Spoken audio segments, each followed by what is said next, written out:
Beyond Our Borders is brought to you by KFC and the Medical City, where patients are partners. Good day, everyone. Nestor Licanto here, and thank you for joining us for a brand new special show that we're starting called Beyond Our Borders. And of course, everyone knows about the cultural, historical, and religious ties between Guam and the Philippines. So the focus of this show is going to be on the Philippines, some of its economic development, climate issues, and we've got today to launch us some very special guests. We have Eb Hinchliffe, who is the executive director of the American Chamber of Commerce in the Philippines, one, I think, the oldest outside the country, I'm told. Seems like And we also have, maybe. yeah, and we also have Christopher Ilagan, who is the director of corporate affairs for Cargill. And if you guys don't know what Cargill is, it's a huge company. It's actually a Minnesota-based global food corporation that is, by revenue, the largest privately held corporation in the United States. So it's a big company. In case you haven't heard of it, and maybe if you're not from the Pacific Northwest or near Minnesota, that's what Cargill is. Thank you, gentlemen, for joining us. Appreciate it. Thank you. Thanks for having us. Thanks. All right, Chris, I'm gonna get to you about Cargill and maybe opening up shop on Guam because we need it. But first, let me start with Eb. Eb, tell us a little bit about first the American Chambers of Commerce in the Philippines. A little bit about its history and what its role is in the Philippines for American companies. Good morning, everyone. Can you hear me okay?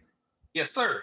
All right. I was having internet problems, not unusual here in the Philippines. But just as you came on, I froze up. But it is a thank you so much, Nestor, for inviting AmCham Philippines to be part of the program today.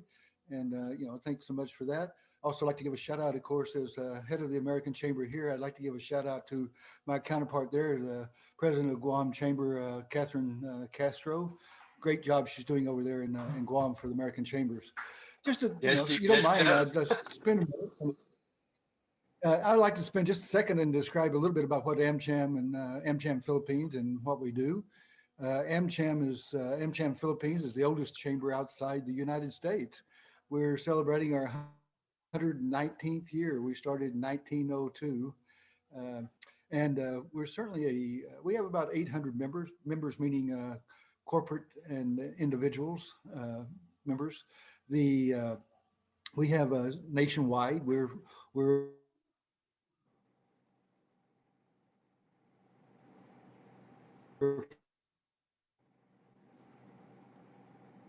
Are we getting a little bit stuck on your internet there? Let me see. Oh, there you go. Main office, of course, is here in the National Capital Region in Makati, Philippines, but we also have area, and we have.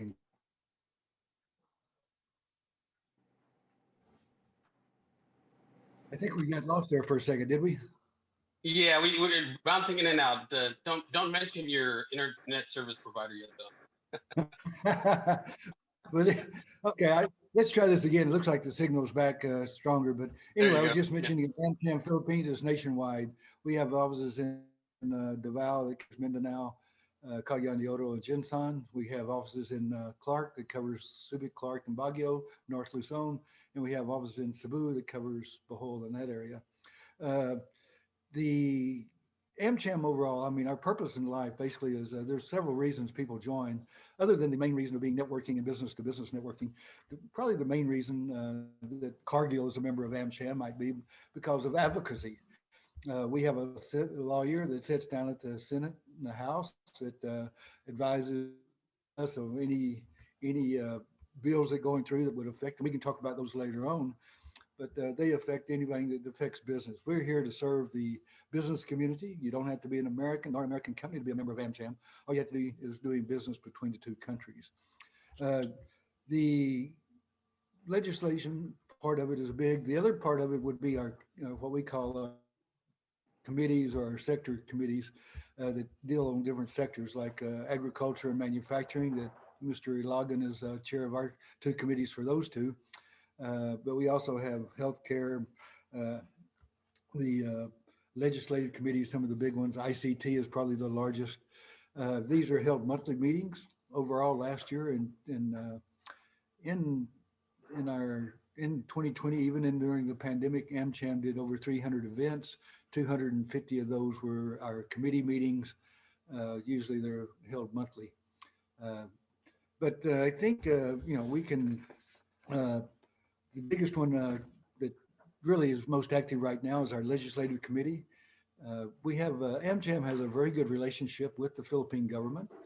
We have constantly in touch with the Senate President Soto, or the chair of the president, the head of the Senate, Speaker of the House, Alan Lord. Uh,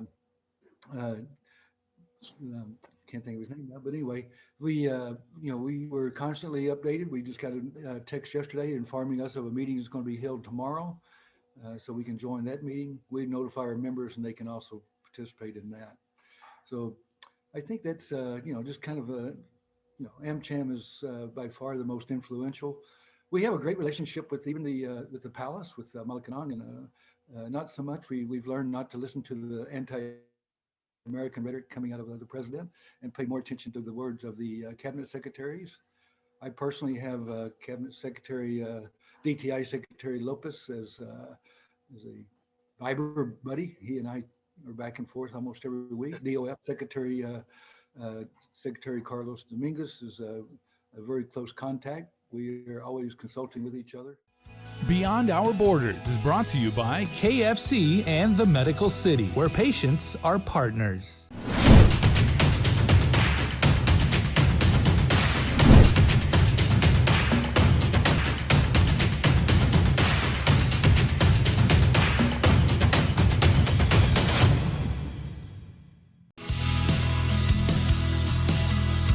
Beyond Our Borders is brought to you by KFC and the Medical City, where patients are partners.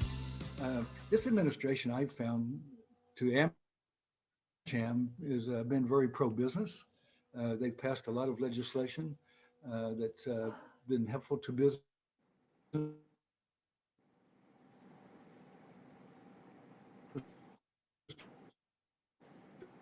During this, All right, I think we're losing you again.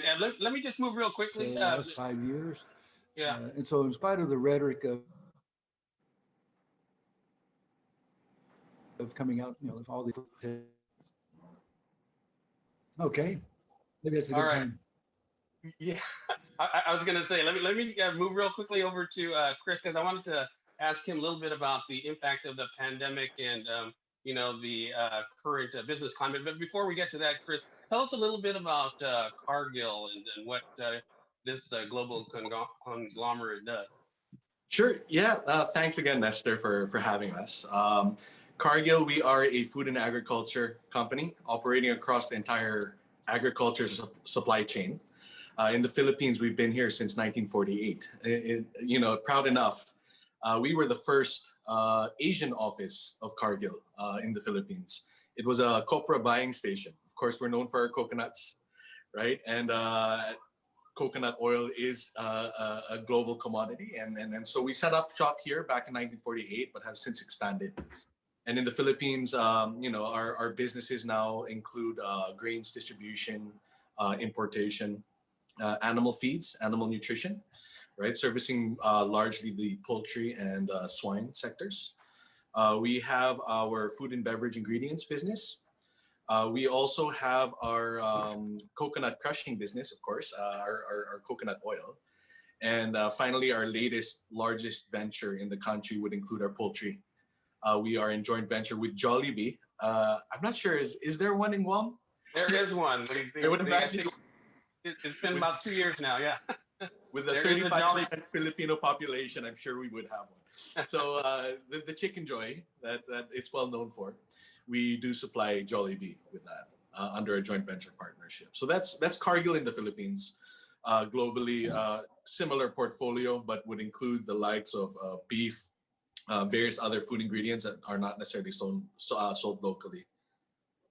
So you're very heavily involved in the American Chamber, and so I wanted to ask you a little bit about the impact the pandemic, obviously, it's hurt the economies all across the globe, including Guam, I'm sure, including the Philippines.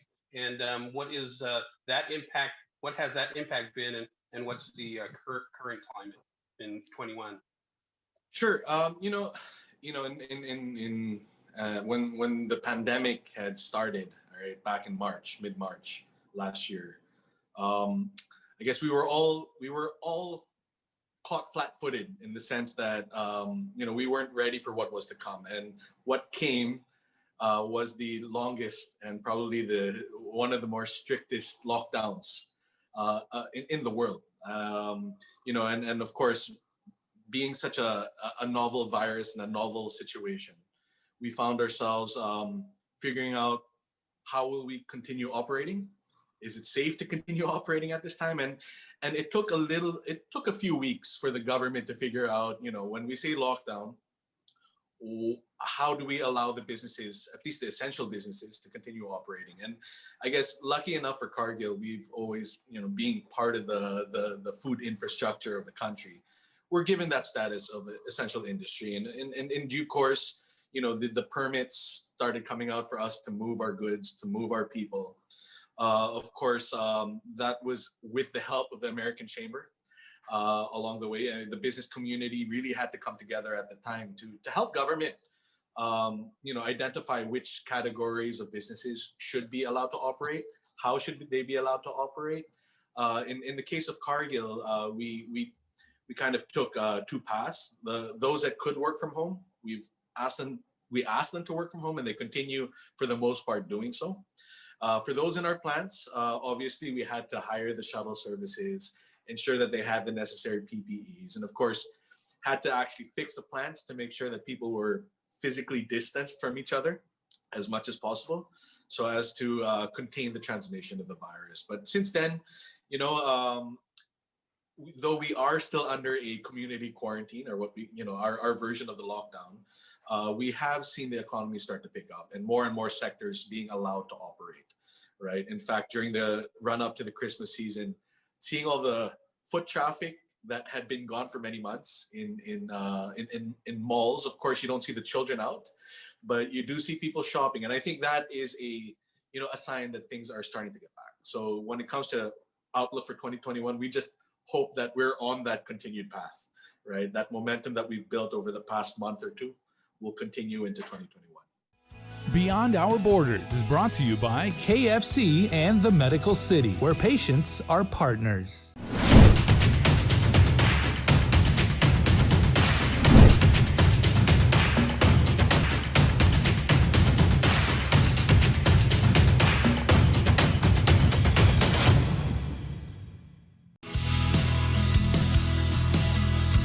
Beyond Our Borders is brought to you by KFC and the Medical City, where patients are partners. Yeah, consumer spending, as you alluded to, kind of drives one of the main drivers of the Philippine economy.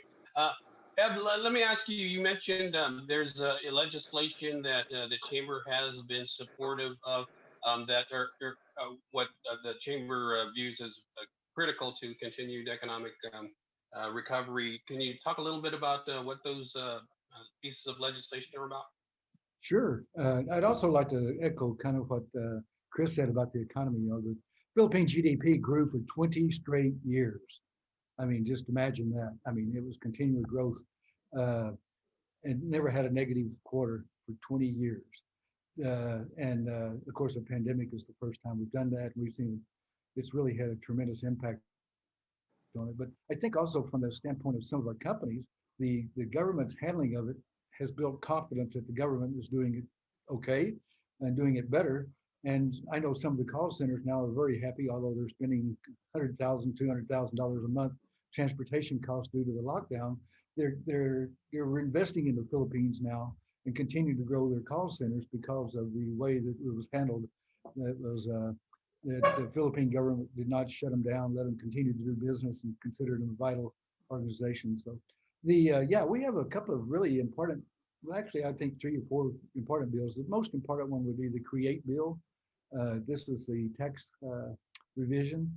A couple of years back, they passed one to change the corporate or the personal income tax and finally adjusted it. This new bill is just the corporate income tax.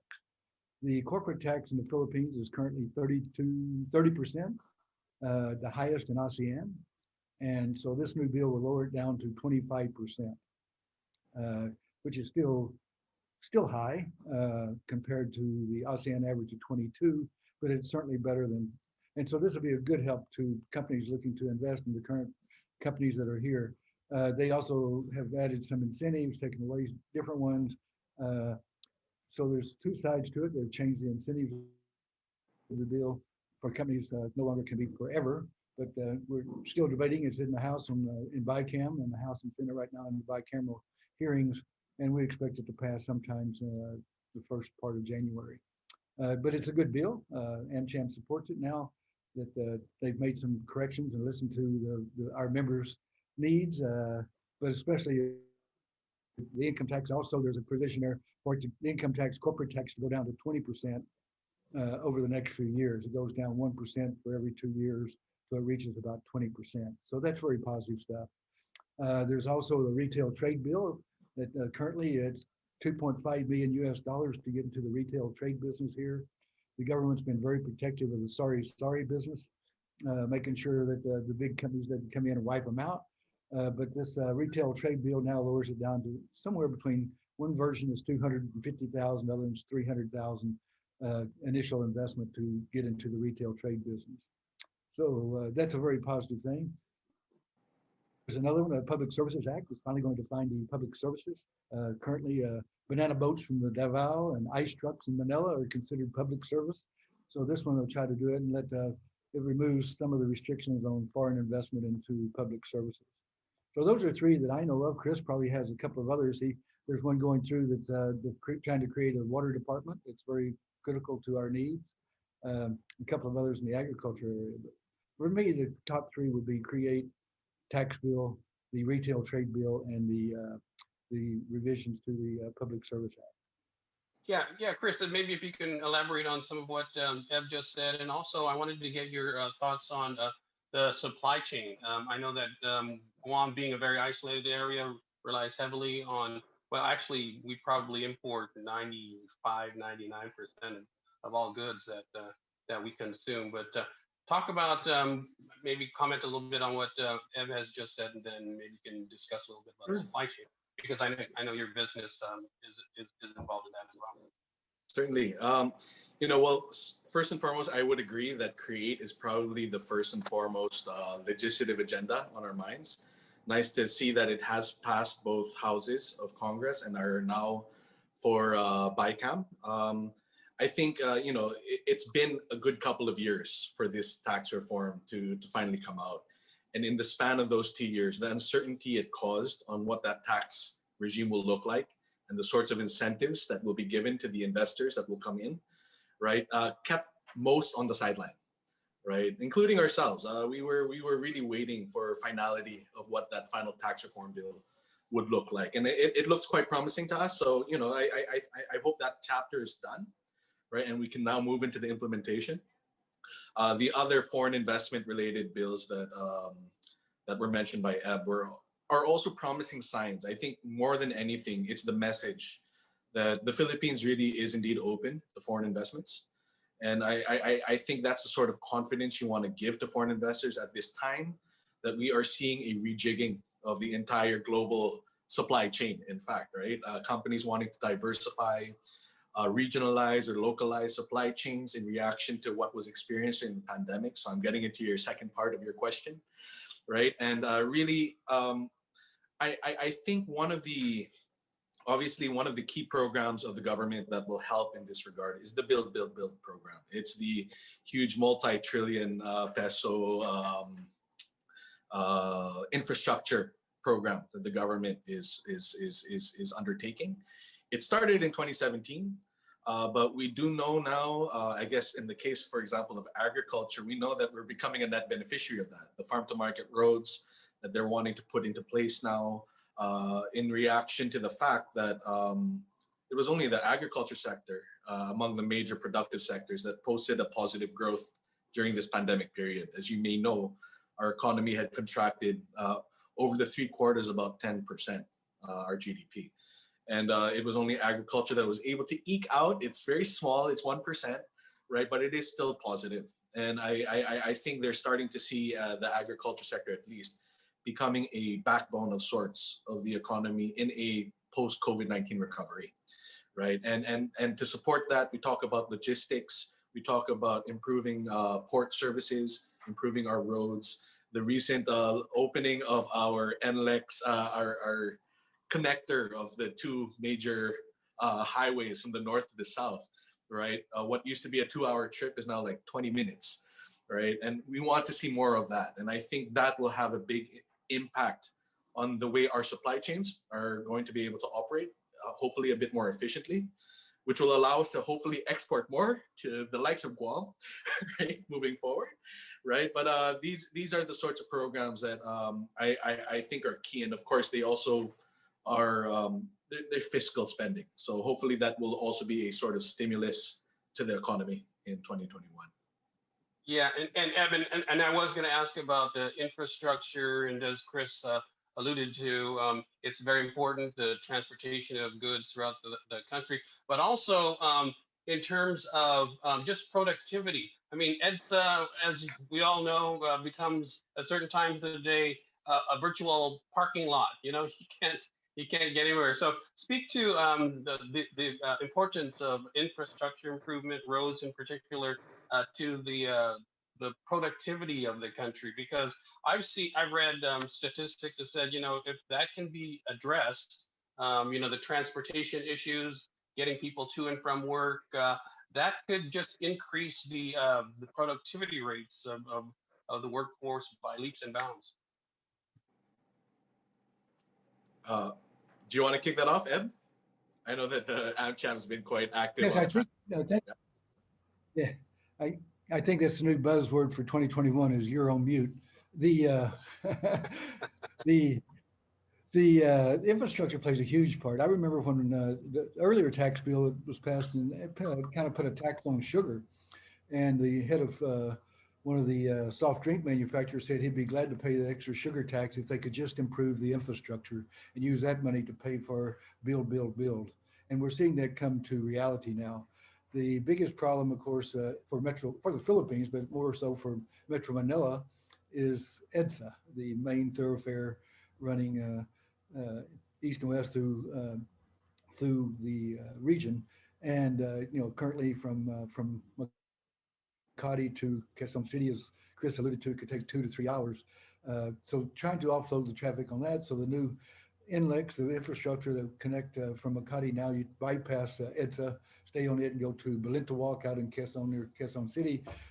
Now only takes 20 minutes. And it also takes, the big thing besides just getting you productivity, it also takes that big load off of EDSA and takes probably 100,000, 200,000 vehicles off of EDSA that would normally be tying up. So it makes the flow. There's a major project coming in from Alabang area, south of Manila, that is the new skyway there that will be connecting to the north, and it should take only about an hour from say Alabang area all the way into Clark. Would now be about an hour and a half versus the 3 and 4 hours. And of course the manufacturing basket for the Philippines, it would be Calabar Zone, the area south of Manila with all the economic zones, and to get their goods to the port is, you know, certainly needed. And so this infrastructure, this build projects of the skyways, the infrastructure, and as Chris alluded to, the farm to market roads, is a tremendous boost to productivity in the Philippines. Beyond Our Borders is brought to you by KFC and the Medical City, where patients are partners.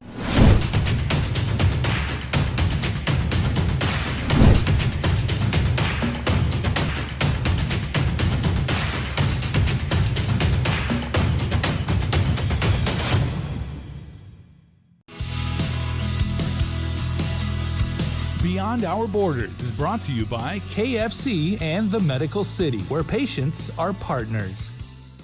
Yeah, and I think historically, even the United States, infrastructure spending has been one of those things that has raised the economy in times where, you know, the economy has been depressed. So building has also benefited the country. but also boost the economy. I wanted to move to another issue that's also been a foundation of the Philippine economy for many years, and that's foreign remittances from overseas foreign workers. Chris, can you talk a little bit about that? Well, in the context of our business, we see that contributing largely to what you said earlier on consumer spending. And we know that consumer spending is about what, 60, 70% of our entire GDP, right? I think we were lucky enough to actually see that OFW remittances have not declined at the pace that many were predicting. I think it's probably somewhere in the vicinity between 0 and -5%, right? And that has, I think, to a major extent, kept us from having our economy fall even further than what we experienced in 2020.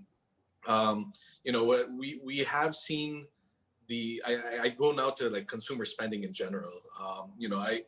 Where we felt the impact was in the food services sector, right? For example, and just the amount of foot traffic. Fine, people are having food delivered, but many are choosing to also consume at home, buy directly from other vendors, right? And I guess the benefit of it is we've seen e-commerce really just kick off like something else, right? And I would imagine going back to the OFW remittances, a lot of that money will start being spent more and more online, right? So that is certainly, at least from a business sector standpoint, something that many of us that are probably used to the brick and mortar sort of establishments are having to adjust to.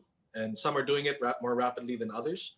But I think that even in a post COVID world, that these are that certainly is one of the trends that will stick with us. And I guess to the point of linking it back to infrastructure, that's where telecoms infrastructure will play a big role moving forward. I know I've linked so many things here, but net OFW remittances will still remain a very important part of our consumer culture, right? And we would imagine that would continue, especially during hard times. That's when Filipinos come to the rescue. Family members come to the rescue. Yeah.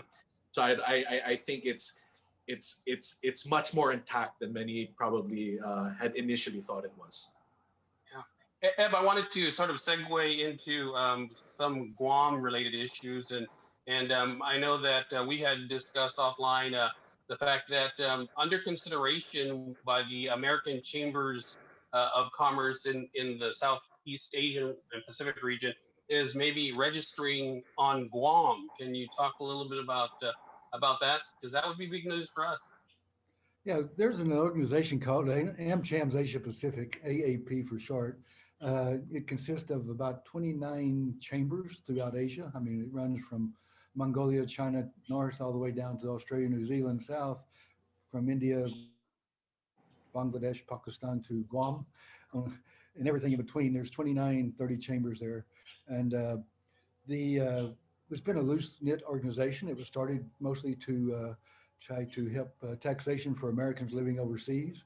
But lately it was taking up a lot of advocacy areas, but we've never been formally organized into an organization, registered as an organization. So the decision was made. In the past, it's been the banking and all of it's been handled through Hong Kong. But the decision was made that we need to really make an official business out of this. And so we've chosen Guam as to be the headquarters for Asia Pacific. And so we'll be registering shortly.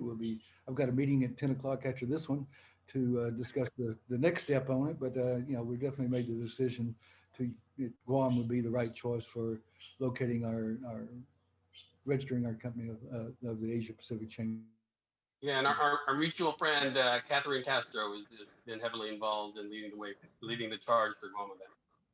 Nestor, I think there's a lot of interest on the infrastructure, and I just wanted to mention one thing, that if people are interested in seeing what's going on with the infrastructure here, AmChams is our advocacy side is done by the Arancata Project. And so if people are interested in looking at it, they can go to investphilippines.info, the website, or they can go to AmChams website, and we have an infrastructure tracker there. Infrastructure, it shows all of the roads, all of everything. I mean, it's airports. We haven't even talked about airports, but airports, all these things, their progress and status of them. It's a very good tracker. That's at investphilippines.info. All right. We've got a couple of minutes left, and I just wanted to get each of your comments on what you think the outlook for 21 is going to be for the Philippine economy. And let me start with you, Chris. Yeah, well, the government projects a 6.5 to 7.5% growth. It may not wipe out the losses of this year, but I am hopeful, and I think a lot of our success in 2021 will largely hinge on the vaccination program that the government's going to roll out. So, all eyes these days are on that vaccination program. It's nice to see efforts, both of the government trying to attract the emergency use authorization applications. We do have one already in the pipeline in Pfizer. We understand that AstraZeneca is also working on it. The Go Negocio group, led by the presidential advisor, Joey Concepcion, is also spearheading a private sector, public sector vaccine provider tripartite agreement that will also see the private sector donating half of the vaccines that it purchases, and the other half to be used by their essential workers. So I guess it's just a matter of speed, and hopefully we're not so far behind in the queue for these vaccines, so that we will be able to see a real improvement by hopefully mid-year, right, or third quarter of 2021. But remaining hopeful and looking forward to the new year. All right, Chris and Ev, can you just wrap us up? We got about a minute or so. Just tell us about what you think. Yeah. As former President Ramos said, never give up on the Philippines. This is a great place to do business, especially for Americans. There's no better place. I mean, the ties between the two countries, the Filipinos' tendency to prefer American product over any other product. The outlook for 2021, I can honestly say it's going to be better than 2020. That's a yeah. fair statement. The manufacturing sector, creative industry sectors, the IT sectors, all are looking upwards. The hardest hit and probably the slowest to recover would be hospitality, tourism. But as soon as we get the vaccine in here, we're hoping that we can get the people from Guam to come back and visit our beautiful country, come back for the Filipinos here to come back and visit your homeland and do it safely. But overall, 2021 is going to be a very good year in most instances. We're very upbeat about it and excited to get on with it. All right. Thank you very much. That's Ed Hinchliffe from the American Chamber of Commerce in the Philippines and Chris Ilagan for Cargill Philippines Incorporated. I'm Nestor Licanto. Thanks for joining us, everyone. We'll see you again next time on Beyond Our Borders. Please stay safe. Beyond Our Borders is brought to you by KFC and the Medical City, where patients are partners.